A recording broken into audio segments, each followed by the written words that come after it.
จะได้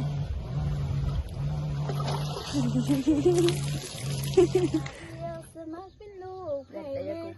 น้องหักไอไล่แท้ๆอยากสิเป็นคนของใจเป็นหุ่นของน้องเลยไล่มาเก็บกาแฟลงพร้อมไอถ้าดอกบัวแพงให้ฟ้ามาแต่งไว้ก่อนสิสายน้อยต้นน้องมอมีพาย332,000ลองนับเด้อขอบใจเด้อพอดีบ่ได้ใส่ไม้พี่น้องตอนที่อำพรเพิ่นห้องเพลงอยากได้ยินหรือบ่ครบบ่ครบ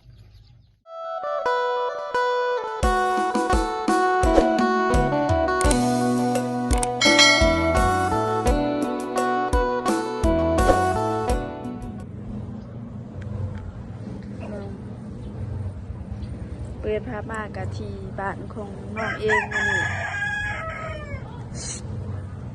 ก่อนอื่นหมดกะกราบทักทายสวัสดีแล้วก็สบายดีเด้อพ่อแม่พี่น้องแล้วก็ผู้ใหญ่ใจบุญทุกท่าน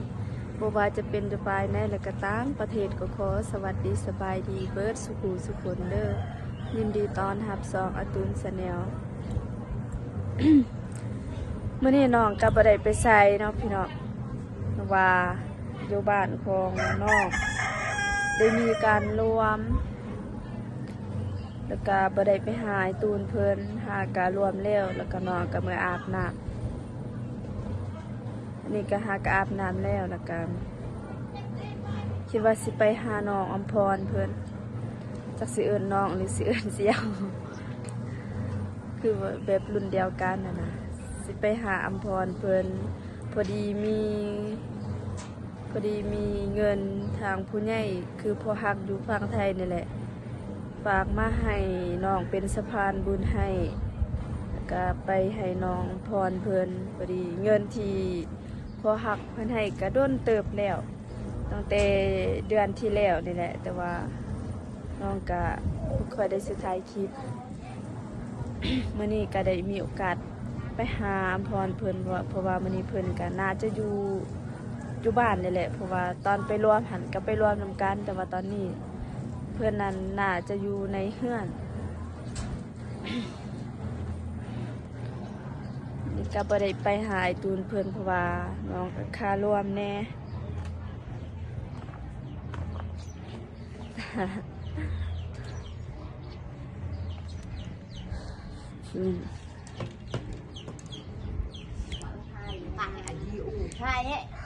ตำสิ้น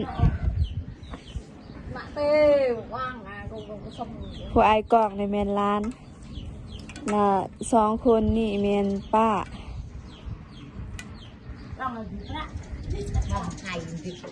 จะเอาแต่ใช้เงินน่ะตำสิ้น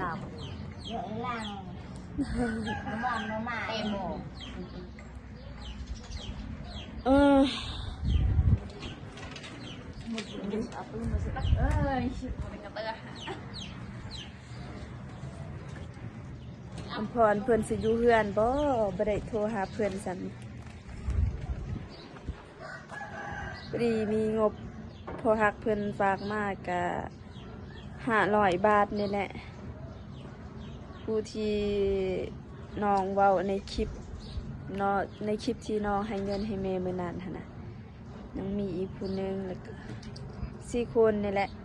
ให้น้องแล้วก็ให้แม่แล้วก็อำพรแล้วก็ยังมีอีกผู้นึงผู้ละ500 คะแนนคือน้องเว้าในคลิปนั้นผู้ละ500 คะแนนเพราะว่าพอหักเพื่อนให้เว้าจะสั่งไปหาอำพรเพื่อน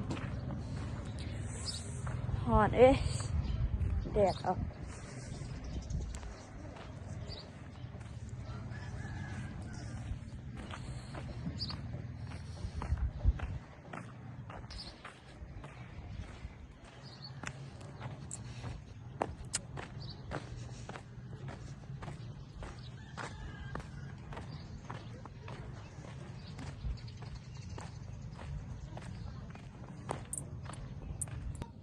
โอเค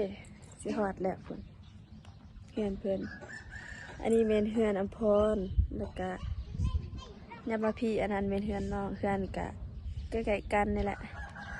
อันนี้น้องก็ฮอดอยู่เดินสารกวนแล้วนี่เป็นบอลเขาตีบูน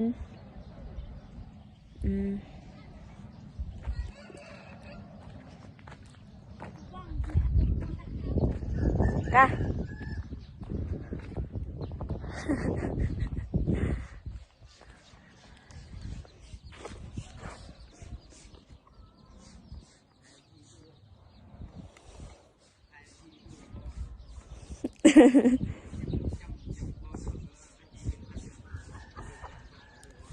เชื่อเพิ่นกำลังสักเครื่องเดี๋ยวเราสิซูมให้เบิ่งพูดกำลังสักเครื่องงกงก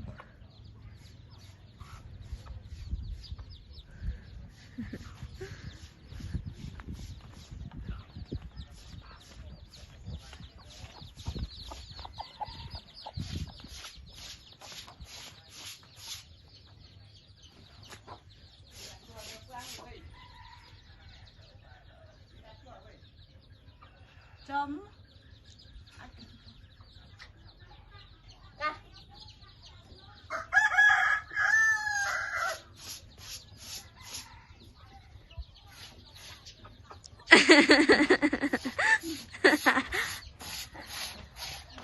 เฮ็ดย่างสักเครื่องบ่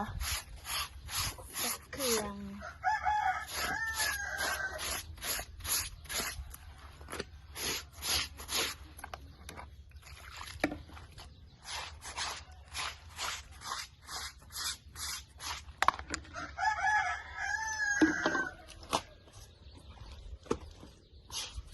เรือนซานก็แล้วสำนี้นะ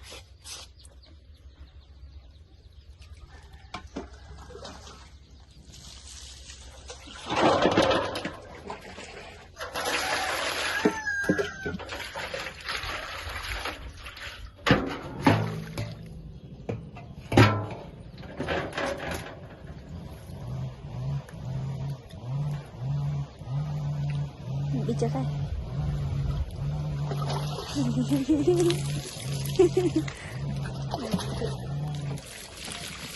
บ่ได้ลงสแตมเครื่องพ่อบ่แล้วว่าเครื่องอายทั้งเครื่องพ่อแล้วก็เครื่องอายอ๋อ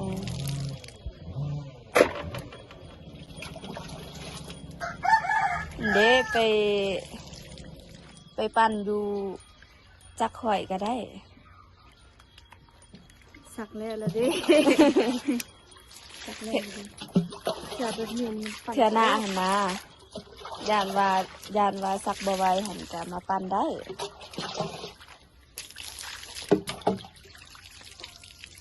ต้องคู่อย่างเดียวมันจะออกเครื่อง เงินนะ ถ้าว่าเขาปั่นอันนี้มันบ่ออกคือ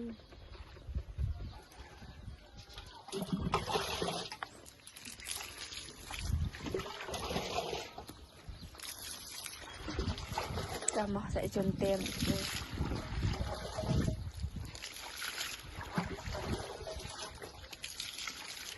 กินข้าวกินน้ำแล้วบ่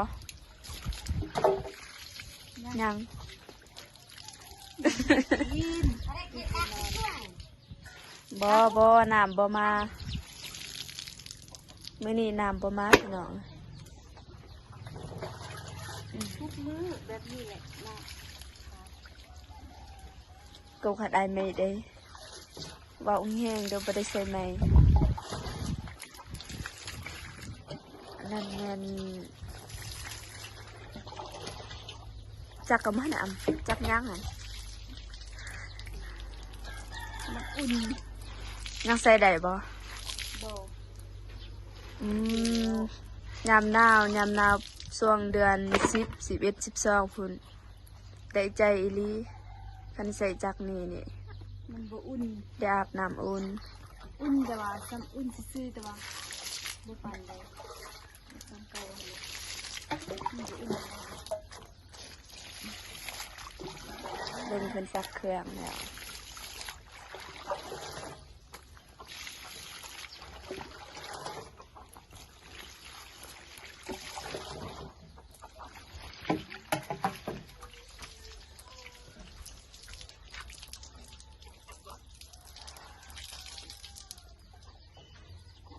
เป็นจะได้เฮือนซานเนี่ย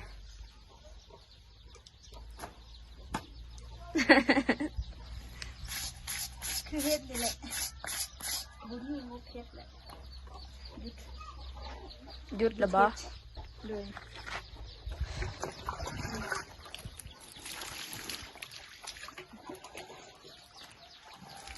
มือนี่ดีแดดออกหากอาบน้ำแล้วแต่ว่าซึกยังหอนหากอาบน้ำได้จึงมาผิด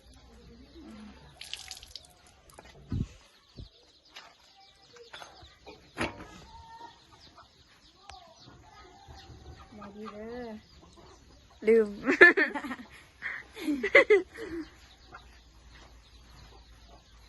นี่ยังไม่ได้อาบคือแบบจุดโถง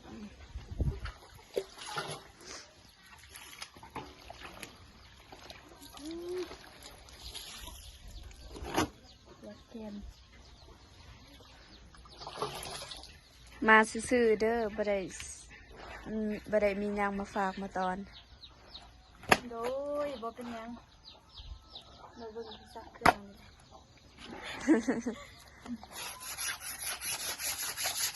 เมื่อวานนี่ไปใส่ ว่านนี่ก็คือว่านคือกันไม่ได้ไปใส่ลงไป โอ้พอดีลืมเนาะพอดีเมื่อวานนี่กับน้องกับอภรก็ได้เสียทากันอยู่น้องก็ว่าสิไปถ่ายคลิปเพื่อนเนี่ยได้ไปอัปเดตเพื่อนก็เลยอยู่บ้านสุดท้ายน้องก็บ่ได้ไปเพราะว่าน้องไปกับไอตูนเพิ่นไปยามไปยามเมย์ของไอตูนก็ไปเบิ่งเฮือนใหม่นี่แหละที่ว่ากำลังเฮ็ดเป็นจะได้เสียหญ้าสวนแล้วล่ะบ่ ยังสองมื้อยังสองมื้อไปแล้วเลย อ๋อ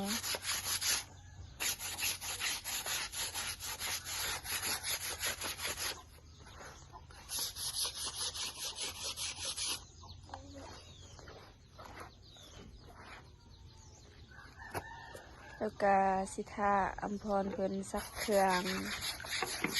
แล้วก็สิให้เพิ่นร้องเพลงร้องเพลงให้ฟังหน่อยเด้อ ที่ห้องเพลงยังดี เพลงหยังก็ได้พอแต่จักเพลงหนึงก็ยังดี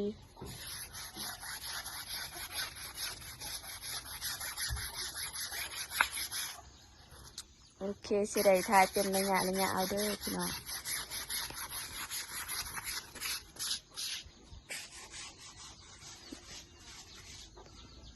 1 2 3นี่ปึ้ม จะได้ไปเบิ่งเฮือนเมื่อวานไปถอดใส่เลย อืมกำลังกแบบอยู่รูมนี่เอา ข้าวเศร้า หืม ข้าวเศร้า บ่ฮู้ไปเบิ่งซื่อๆแต่ว่าบ่ฮู้ก็ฮอดใส่ก็หันเรื่องก็หันก็ฮู้อยู่ว่าก็ฮอดใส่แต่ว่าแบบชื่อหันบ่ฮู้มีแต่ว่าไปเบิ่งก็ฮอดนี่แหละ เลยไปเรียกไว้เด้อ สาธุเด้อคอยแล้วไวๆ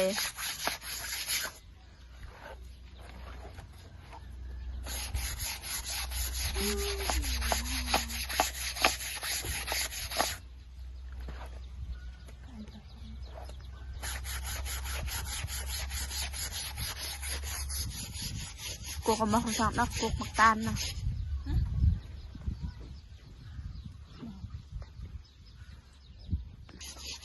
เอากกมักตาอยู่นี่ตัดออกเลยบ่ ตัดแล้วยังแต่พวกเดียว ลูกเดียวจะใส่ ทันเดย์ โอ้คือหวานอีนี้น้ำตาเนี่ยมักกิน คือตอนไปเฮ็ดเวียกดูสาวนุ่มจุสามนี่เคยกินเทื่อนึงไปทางป้า หวาน หวานแบบว่าหวานแบบธรรมศาสตร์นะ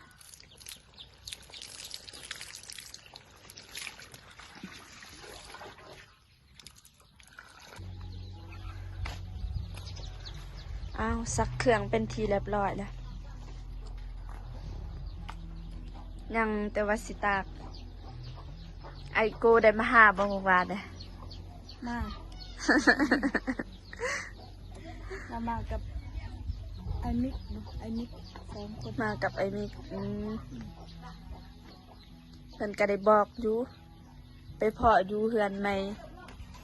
เพิ่นก็มาอัปเดตอยู่เพิ่นก็มาอัปเดตอยู่เฮือนใหม่น่ะไปเพาะกันเพิ่นก็ว่าได้ลงมาหาเจ้า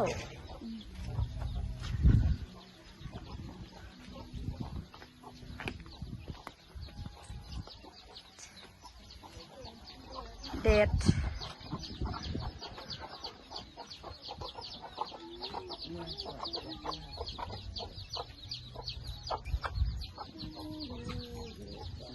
สมกล่องกูตักเป็นแนวเด้อเป็นแนวได้ยิสับเครื่องก่อน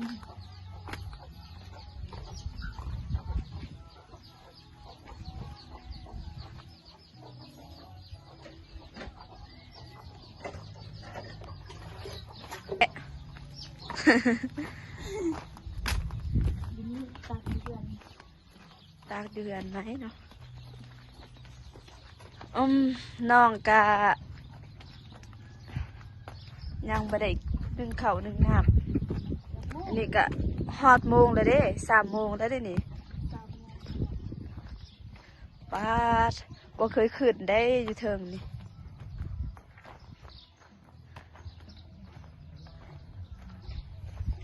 ทับกันกับเพื่อน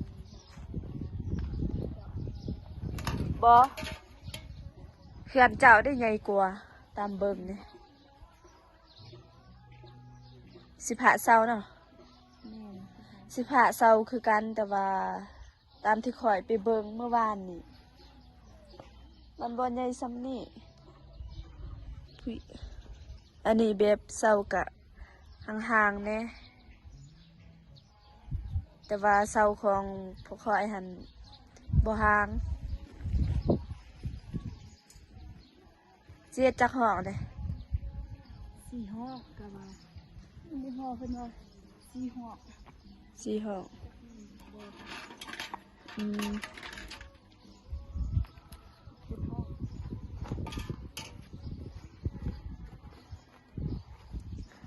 แล้วก็ได้สำเร็จละ หอกหนึ่งหอกหนึ่ง เป็นห้องเลยบ่ อันนั้นหอกตัวนั้นหอกหนึ่ง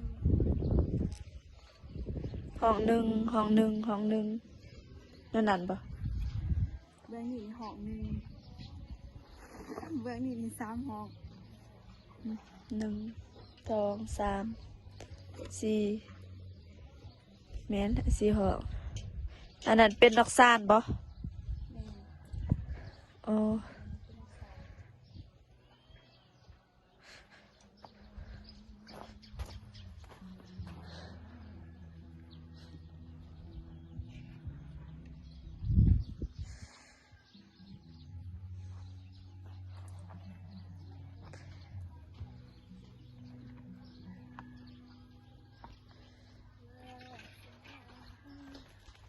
อืม อ๋อเขาเปิดเพลงให้ได้สิ จักแล้วคันเปิดดังกะมันสิเข้าอันนี้กะบ่ดังปานใดบ่แฮงปานใด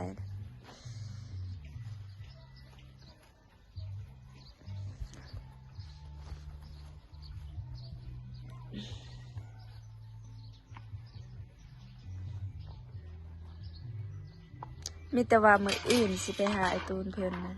มื้อนี้ก็บ่ได้ไป ฮะ ว้ามื้อนี้บ่ได้ไปหาไอ้ตูนเพิ่น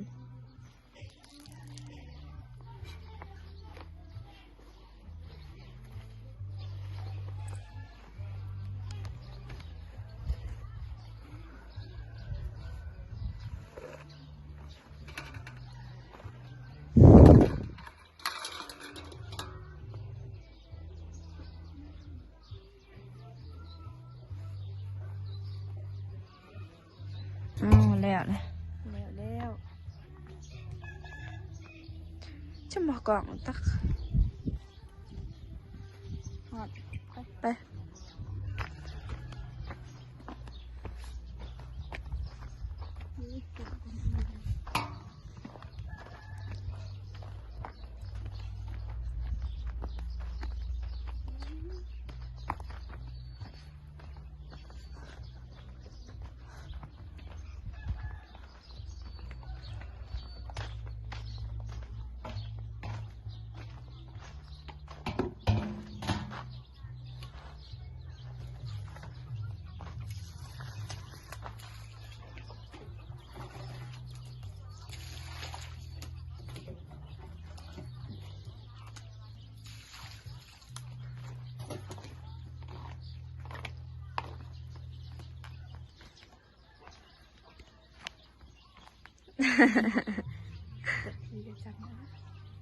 นั่งอยู่นี่ปะ นั่งอยู่นี่บ่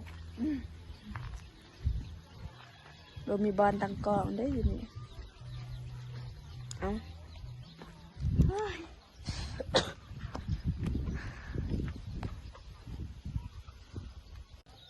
เอาตั้งกล้องเป็นทีเรียบร้อยเดี๋ยวสิให้อำพรเพิ่นห้องเพลง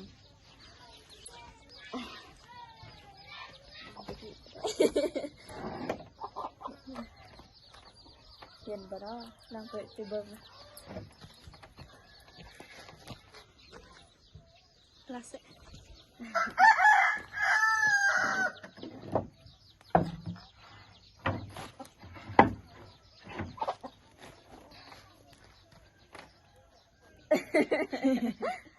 เอาลองห้องเพลงมาให้ฟังนะ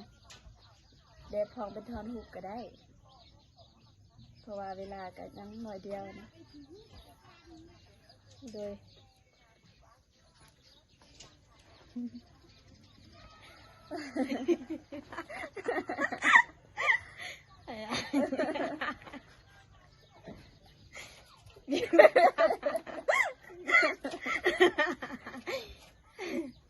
เดี๋ยวไปชี้เอาบ่เบิ่ง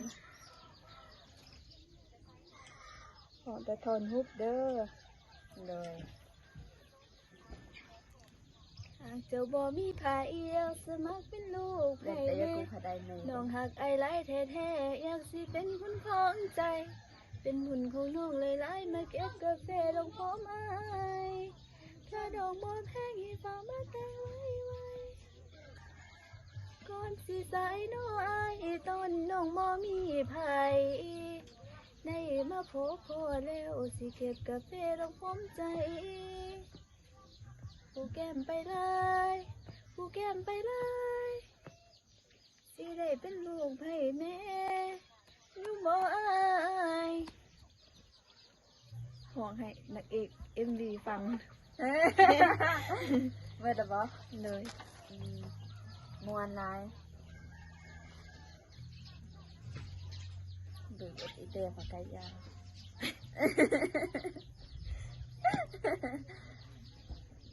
เอาขาหอมเด้อ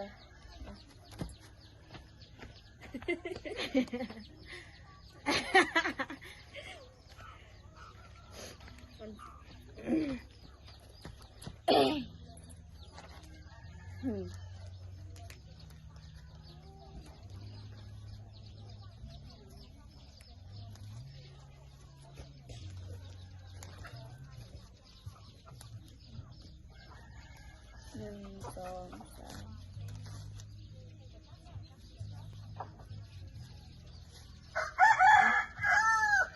3,332,000ลองนับเด้อ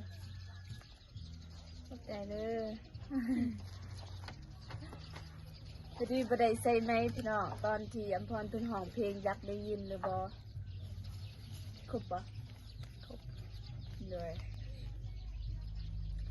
อันนี้เจ้าก็ห้องเพลงเป็นท่อนฮุกซื่อๆ ก็เลยได้เงินซ้ำนี้คันห้องเมิดนี่สิได้หลายกว่านี้อีก โดย เอาไม่แต่ว่าให้เจ้าหันขอบอกขอบใจพอฮักเด้อพอฮักอยู่ฟังไทยนี่แหละโดยเอิ้นกาบ่ให้เอ่ยชื่อเอ่ยน้ำไม่แต่ว่าเอ่ยพอฮักอยู่ฟังไทยก็ได้เลยจังได้ลูกก็ขอบใจพอฮักหลายๆเด้อที่ฝากเงินให้ลูกจังได้ก็ขอ ความเจ็บอย่าได้ความไข้อย่าให้มีขอให้ร่ำให้รวยปรารถนาสิ่งใดขอให้ได้สิ่งนั้นอายุมันควรยืนไปใส่มาใส่ก็ขอให้ตลอดปลอดภัยเด้อขอสาธุสาธุ ดีใจนำเด้อเด้อ ห้องเพลงคนเดียวก็ได้เงินนะดีใจนำโดยแล้วก็โอเคกับคลิปนี้กับบ่มีหยังหลายมีแต่ว่าน้องก็ได้ไปมอบเงินให้อัมพรเป็นที่เรียบร้อยตามที่เขาหักอยู่ฝั่งไทยเพิ่นแนะนำให้แล้วก็ก่อนอื่นหมดก็ลูกขอขอบอกขอบใจพอหักอยู่ฝั่งไทยหลายๆเด้อที่ฝากเงินมาให้อัมพรแล้วก็มาให้ลูกน้ำนี่แหละผู้ละ500คะแนนแล้วก็ขอให้พอจงอยู่เย็นเป็นสุขสุขกายสุขใจเด้อขอให้สุขภาพแข็งแรงอายุมันคนยืนความเจ็บบ่ให้ได้ความไข้บ่ให้มีเด้อพอแต่ว่าการขับขี่รถยังก็ขอให้ไปฮอดจอดที่เทิงเด้อก็ให้ปลอดภัยแล้วก็ขอให้เจริญรุ่งเรืองเด้อสาธุก็สิได้จบคลิปแล้วก็ขอ